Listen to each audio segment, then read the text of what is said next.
Evet arkadaşlar, size C Max'ta sıkça rastlanan kaput kilidi arızalarından bahsedeceğim. Şu sağlam arkadaşlar, bunda bir sıkıntı yok. Sıkıntı bunda. Bunda ne gibi sıkıntı var? Onu hep beraber göreceğiz. Şuradaki pimleri çıkaracağız.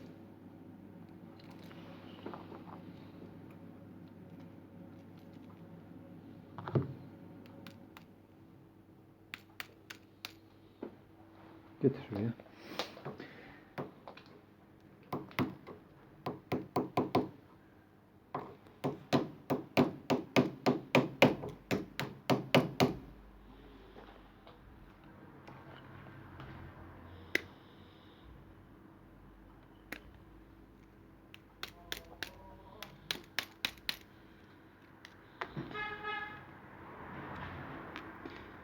Karşı tarafı da çıkaracağız. Ben daha önce çıkarmıştım.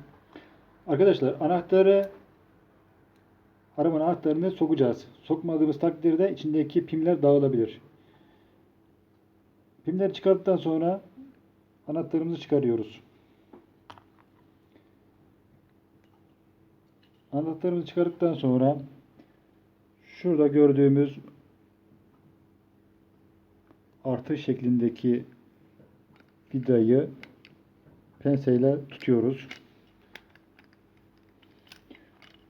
Şuradaki artı yerden de tornavidayla söküyoruz.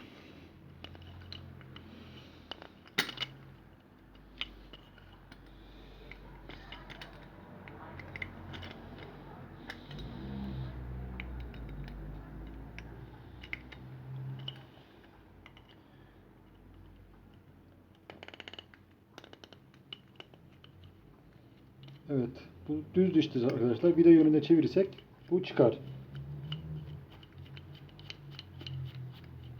Evet. Evet, şu vidamız buradan çıkan. Şimdi şunu çıkaralım.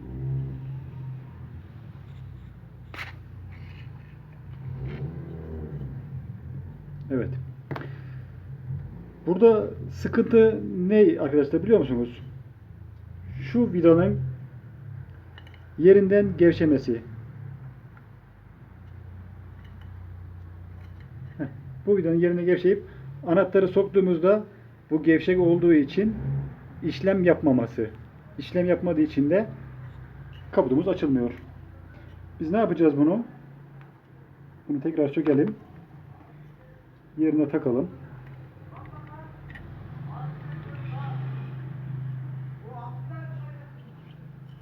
Evet. Bunu da yerine takıyoruz.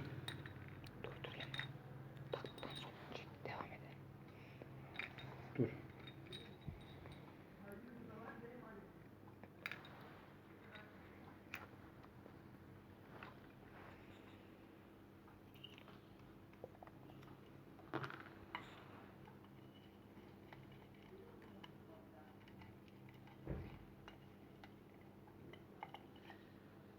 Evet. Bunu da tekrar penseyle tutup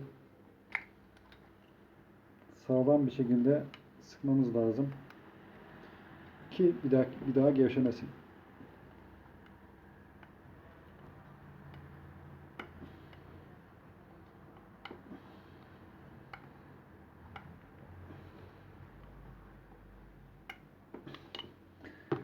Evet, sağlam bir şekilde sıktık. Şu plastik parçayı da yerine oturtalım. Evet. Şimdi arkadaşlar anahtarı tekrar yerine takacağız. Arkadaşlar şurada iki tane tırnak var. Onlar serbest kalıp düşebiliyor anahtarı çıkardığımızda. Onlara dikkat edin. Şimdi tekrar yerine takıyoruz.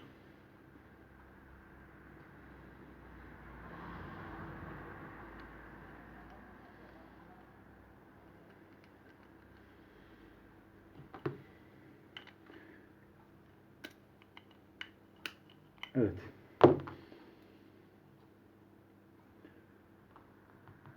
Bu çıkardığımız pimleri de tekrar yerine takıyoruz arkadaşlar.